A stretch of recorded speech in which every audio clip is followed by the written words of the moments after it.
ሚኒስተር ሕርሻ አቶ አረፋይ ነበርሀ ከም መቐጸልታ ናይቲ ትማሊ ኣብ መንደፈራ ንወከልቲ ህዝቢ ዘካየዶ ሰሚናር ሎሙን ኣብ ደቀ ምሓረ ተመሳሳሊ ሰሚናር ኣካይዱ ወኪል ኤሪና ፊሊሞን ትካቦን ዘዳለዎ ጸብጻብ ፍሮይን ፍጹም ቀጥታው ርክብ ህዝብን መራሕትን ሃገራዊ ራእን መደባትን ብምንጻር ኣብ መንጎ ትካላት መንግስትን ህዝብን ናይ ኣመለኻኽታን ግብርን ሓድነት ዝኹስኩስ ብምዃኑ ልዕል ኣተኩሮ ተዋሂብዎ ክድፋሉ ወከልቲ ህዝቢ ንኡሳን ዞባታት ሰንዓፈ ዓዲ ቀይሕ ጾሮና መዓይኒ ሰገነይትን ደቀ ምሓረና ዘኻኺሮም ወከልቲ 6 ንኡሳን ዞባታት ደቡብ ነዚ መዘኻኸሪ ዝቐረቡ ሚኒስተር ሕርሻ አቶ አረፋይ ነበርሀ ብ27 ሰነ 2013 ኣብ ከተማ ደቀ ምሓረ ብዘካየዶ ህዝባዊ ሰሚናር እዮም ዕላማ ናይቲ ሰሚናር ኣብ ጽላት ሕርሻ ዘሎ ናይ ቀረባን ርሑቕን መርባት መንግስቲ ብምንጻር ናይ ሓባር መረዳእታን ናይ ኣሰራርሓ ውህደትን መፍጣር ከምኡውን ኣብ ሕርሻዊ ልምዓትን ተዛመድቲ ጉዳያትን ዝቐንዐ ካብ ወከልቲ ህዝቢ ዝቐረብ ርእይቶ ምስማዕን ንሕቶታት ህዝቢ ቀጥታዊ ምላሽ መሃብን ነይሮም በዚህ መሰረት ሚኒስትር አረፋይ ነበርሀ በሀገር ደረጃ ማይን ሐመድን በመዕቃብ አካባቢያዊ ድሕነትን ፍርያምነትን ንምርጋት ሀብት ማይን ምስሳን ልምዓት ሕርሻን ሀብት እንስሳን ብምድንፋዕ ውሕስነት መግቢ ንምርጋት ዝካየድ ዘሎ ስራሓት ብዝምልከት ሰፊሕ መብርሂ ሂቦም እቶም ወከልቲ ህዝቢ ድማ ኣብቲ ሚኒስትር አረፋይ ነበርሀ ዘቕረቦ መግለጽን ምስኡ ዝተኣሳሰር ካልእ ጉዳያትን ዘለዎም ሕቶታትን ርእቶታትን ከምኡውን ጠለባት ዝወከሎም ህዝቢ ብኽፉት ብምቕራብ ንልዕሊ 2 ሰዓታት ዝወሰደ ግሉጽ ዘተ ተኻይዶም ቀጥታው ልዝብን ምምኽኻርን ዘይምህላው ኣብ ጸላም ከም መንባሩ ዝበሉ ነባሪ ንኡዞባ ጾሮና ቀሽ ስእለ ህዝቢ ብዛዕባ መደባት መንግስቲ ሙሉ ኣፍልጦ ሃልይዎ ነቲ ዕላማ ምዕዋት እጃሙን ግቡን ምእንቲ ኸበርክት ከምኡውን ዝርአ ጸገማት ብኣጋን ምውጋድ ምእንቲ ክካል ኣብ መንጎ ህዝብን መሪሕነትን ቀጻሊ ልዝብን ምብሃልን ከም ዘድሊ ገንዚቦም ኣኼባ እንተዘይገርካ እንተዘይተረኣኺኻ ክትተሓማመ ኢኻ ትነብር ከምዚ ብጸላም ድላይካ ትሰርሕ ዘይትሓፍር إخا تخون ببين خاب ببولك هند حردا حديركا ببولك خا أنت وفيركا وتسناي مخري خير خبكا يوخا تنبرام متحمم ما يخا عد مخا تحلفو كم زي غيركم أخيبا غيركم نعنا مسانا خزتي خلكم نحنا خا تزبلكمنا أب إذننا سقيرنا نمكبارو يبقى عنا ندابلنا ناتكم أستمهرو أزنعنا كنت كبرو إجزي أبري حق زنا ካብ ንዞባ ሰንዓፈት ወኪሎም ዝመጹ ሓጅ ስራጅ ብወገኖም እኽሊ ነብሲ ማይ ፈውሲ ሓዊ ዓዲ ተባሂሉ ብኣቦታት ዝተመሰለ ምስላ ብምዝካር መግቢ እቲ ቀንዲ ውሕስነት ህላውን ቀጻልነትን ሓደ ህዝቢ ምዃኑ ስእነት ምግቢ ድማ ንምጽወታን ስደትን ዘቃልዕ ከቢድ ጸገም ከም ዝኾነ ጠቒሶም ህዝቢ ኣብ ገዛእ መሬቱ ከብዱ ጸጊቡ ብኽብረት ምእንቲ ኸነብር መንግስቲ ዝሓንጸጾ መደባት ሕርሻዊ ልምዓት ንምዕዋት ኣበርቲዑ ክሰርሕ ተላብዮም ግራት ማድዶ እያ ትደሊ ما يعقب كاخم تزبلو ذلو نحنا خابنا هنا مس وصانا عقمنا مس ودانا كئلتنا مس قبرنا نمنجستنا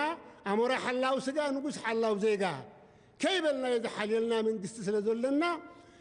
كيبلنا يزحللنا من محدارا سلازولنا نحنا عقمنا ذلو مستتنكره ገንዘብና ዘሎ مستتنكره መንግስት ጎዶን አመቶን ስጋን ሕሙቶን ተደጋጊፍካ وذي قديلنا إنخل من يقبأنا أنت تبلو بيتا سجمت ذرو بيتا يخلق الناس بولو بتاتنا دلنا خن الزارو بولو مالتيو مرتنا عقبنا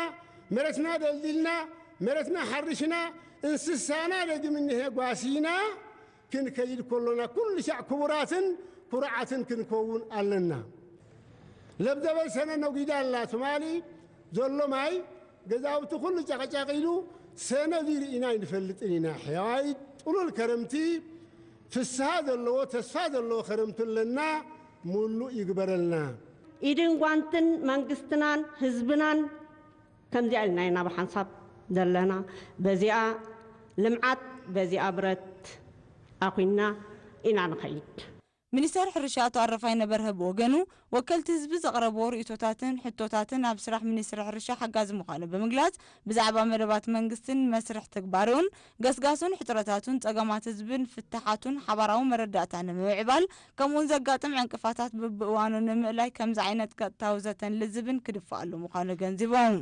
ሚኒስተር ሕርሻ አቶ አረፋይ ነበርሀ ብወገኑ ወከልቲ ህዝቢ ዘቕረቦ ርእቶታትን ሕቶታትን ኣብ ስራሕ ሚኒስትር ሕርሻ ሓጋዝ ምዃኑ ብምግላጽ ብዛዕባ መደባት መንግስትን መስርሕ ተግባሩን ገስጋሱን ሕጥረታቱን ጸገማት ህዝብን ፍትሓቱን ሓባራዊ መረዳእታ ንምዕባል ከምኡውን ዘጋጥም ዕንቅፋታት ብእዋኑ ንምእላይ ከምዚ ዓይነት ቀጥታዊ ዘተን ልዝብን ክድፋኣሉ ምዃኑ ገንዚቦም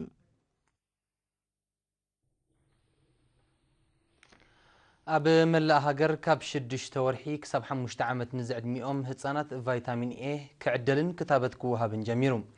በቲ 26 ሰነ ዝተጀመረ መደብ ክሳብ 30 ሰነ ከም ዝቕፅል ዝሓበረ ሚኒስተር ጥዕና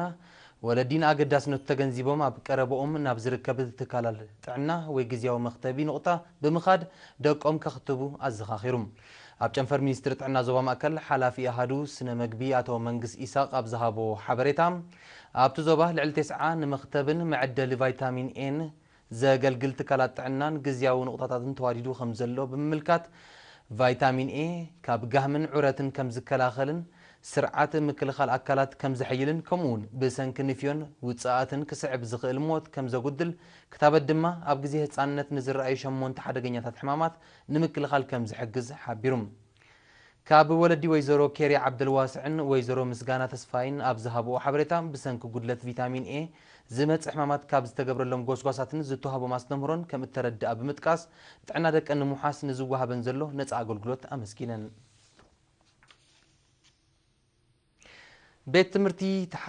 ቤት ትምህርቲ ሕርሻዊ ቴክኒክ ሓጋዝን ቤት ትምህርቲ ስነ ኪነት ደንቦስቆን 315 ተምሃሮ ብሰርቲፊኬት ኣመሪቐን ነዚ ብዝምልከት ወኪል ኤሪና ሰመረ እዮብን ተስፋ ኣለም ኪዳንን ንዘዳልዎ ጸብጻብ ኤልሳ ተስፋ ማርያም ከተቕርበ እያ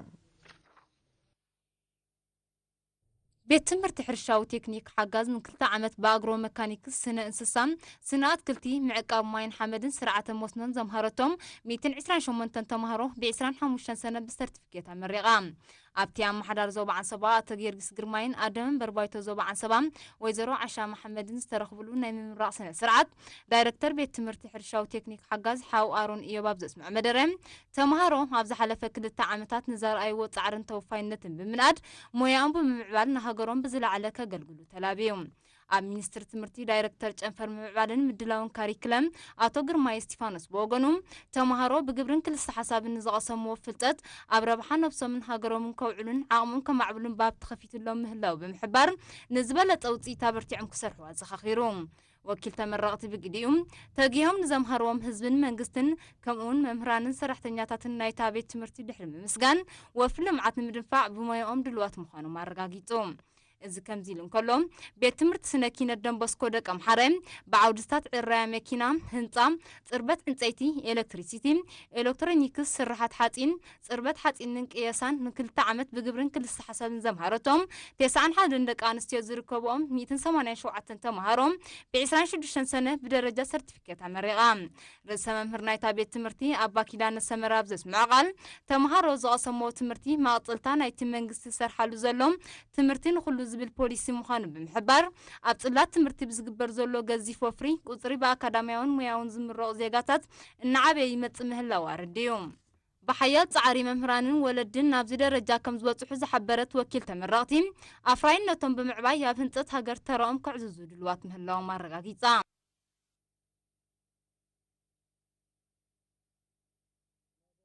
ተፈላለያ መምሕዳር ከባቢ ዞባ ማእከል ኣብ ምትካል ፈልስታትን ምጽጋን ጽርግያን ዘተኮረ ማእተታዊ ንጥፈታት የሰላስሉ ኣለዉ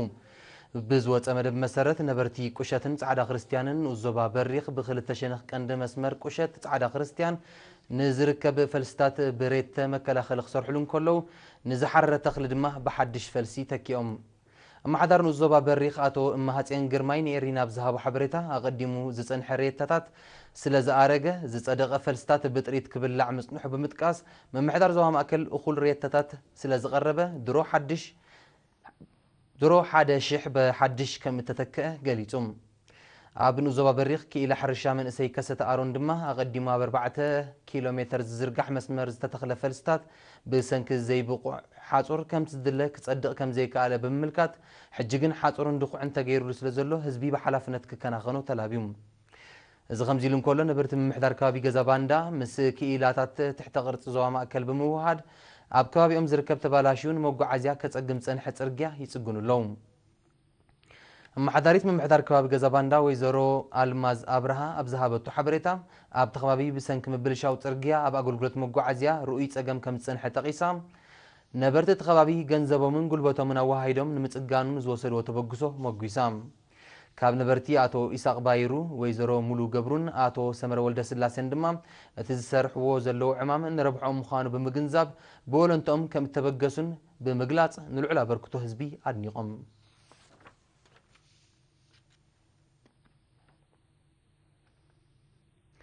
ዓመታዊ ድሕሪ ምዕጻው ትምህርቲ ዝካየድ ወፍሪ ተምሃሮ ኪኖቲ ኣብ ምጥዋር ግብራውን ክልሲ ሓሳቡን ትምህርቲ ዘለዎ ኣበርክቶ ኣብ ምልውዋጥ ሓድሕዳዊ ተመክሮን ምኹስኳስ ፍትወት ስራሕን ዓብ ኣበርክቶ ከም ዘሎ ኣይዝንጋዕን ወኪል ኤሪና ዞባ ደቡባዊ ቀይሕ ባሕሪ ኣሕመድ ዳኒ መሐመድ ኣብ ዝንጥፈት እዚ ተዋፊሮም ንዘለዉ ተምሃሮ ከተማ ዓሰብ ኣዘራሪቡ ዘደለዎ ጸብጸብ ኣሎ ኣርሲ ማስመሮም ከተቕርቦ እያ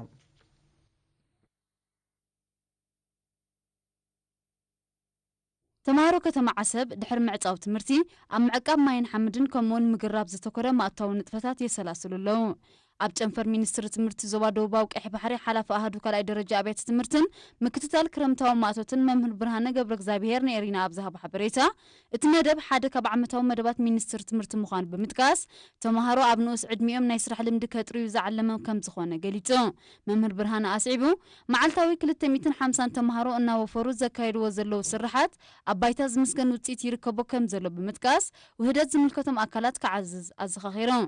ካብ ተምሃሮ ዛህራራጊን ዮሃንስ ተስፋ ማርያምን ብወገኖም እቲ ወፈራ ማእቶት ኣብ መጠን ዝዋፈሩሉ ዓውዲ ስራሕ ብኣድማዕነት ንኽተግብሩ ሓጋዚ ምዃኑ ጠቒሶም ወፊሮምሉ ዘለዉ መደብ ንምዕዋት ኣበርቲዖም ከም ዝሰርሑ ኣረጋጊጾም እቲ ዕዮ ሓድሕዳዊ ምትሕግጋዝን ተጸዋርነትን ከም ዘስርጥ ዝሓበሩ ተምሃሮ ኣስያ ሳልሕን ዓወት ገብረ እግዚአብሔርን ድማ ፍቕሪ ስራሕ ንኽሓድሮም ዘኽእል ኣገዳሲ መደብ ብምዃኑ ብሕጉስ መንፈስ የተግብርዎ ከም ዘለዉ ሓቢሮም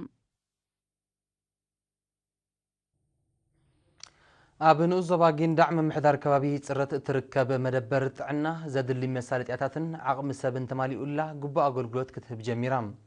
ኣብቲ ናይ ምምራቕ ስነ ስርዓት ሓላፊ ምምሕዳርን ፋይናንስን ዞባዊ መወከሶ ሆስፒታል ጊንዳዕ ኣቶ ኸሰተ ካሕሳይ ኣብ ዘስምዖ ቃል እታ መደበር ጥዕና 2007 ዘድሊ ነገራት ተማሊኡላ ተኸፊታ እኳ እንተነበረት